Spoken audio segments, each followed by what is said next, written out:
My last in-depth video series on vitamin D was done more than 4 years ago, as in 15,950 papers ago.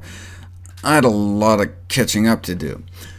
Review articles like this continue to be published touting vitamin D as a veritable cure-all. The vitamin D receptor is found in most tissues in the body, including the brain. Upwards of 2,000 genes may be regulated by vitamin D. Within 24 hours of vitamin D exposure, you can change the expression of hundreds of genes. The term vitamin, though, is actually a misnomer. Vitamins, by definition, cannot be synthesized within our body, but we can make all the D we need with sufficient sun exposure. D is not a vitamin, but a hormone produced by our skin in response to sunlight exposure.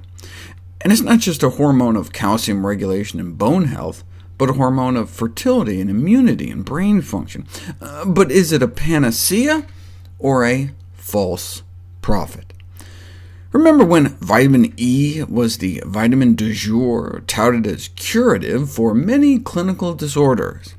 Vitamin E, the radical protector, with supplement sales in general forming a billion-dollar business to capitalize on the public's fears.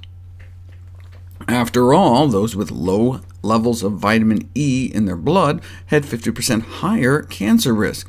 Hey, and what about vitamin A or beta-carotene? After all, people who eat lots of greens and sweet potatoes and other beta-carotene-rich foods have lower risk of cancer, so hey, let's give people some beta-carotene pills. But when they were put to the test, beta-carotene pills increased cancer rates. Beta-carotene, vitamin A, and vitamin E supplements may increase mortality, and in fact we'd be potentially paying to shorten our lifespan. So you can understand the skepticism in the medical community regarding claims about vitamin D, which is now enjoying its moment in the sun. Having a $500 million vitamin D supplement industry doesn't help matters in terms of getting at the truth, not to mention the highly lucrative vitamin D testing industry that loves to talk about the studies suggesting having higher vitamin D levels may reduce the risk of heart disease and cancer and diabetes, autoimmune diseases, and infections. But most of this research stems from observational studies, meaning studies that correlate higher D levels in the blood with lower disease risk. But that doesn't mean vitamin D is the cause. Right? It's like the early beta-carotene data. Right? Higher levels in the blood may have just been a marker of healthy eating. Who has high beta-carotene levels? Those who eat lots of greens and sweet potatoes. Just like vitamin D levels may also just be a marker for healthy behaviors. Who has high vitamin D levels? Those that run around outside. And those who run around outside run around outside. Higher vitamin D levels may just be a sign of higher physical activity, for example. So when she sees studies like this, showing significantly lower diabetes rates among those with higher vitamin D levels, it doesn't mean giving people vitamin D will necessarily help. You have to put it to the test. And when you do, vitamin D supplements fall flat on their face. No benefit for preventing or treating type 2 diabetes.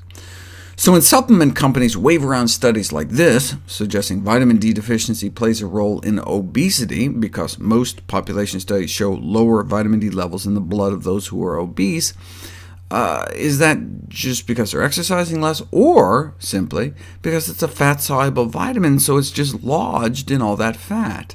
One might expect obese sunbathers would make more vitamin D since they have more skin surface area, but the same exposure leads to less than half the D because it gets socked away in their fat. That's why obese persons may require 2 to 3 times the dose of vitamin D, though they may get it back when they lose weight and release it back into their circulation. So that would explain this population data. And indeed, when you put vitamin D to the test, try vitamin D as a treatment for obesity, it doesn't work at all. Similar story with artery health. Those with low vitamin D levels have worse coronary blood flow, more atherosclerosis, and worse artery function. but if you actually put it to the test in randomized controlled trials, the results are disappointing.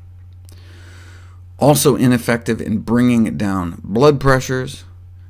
So this all adds to this growing body of science casting doubt on the ability of vitamin D supplementation to improve anything beyond just falls, fractures, the common cold, and all-cause mortality. Wait, what? Vitamin D supplements can make you live longer? That's kind of important. I'll explore that next.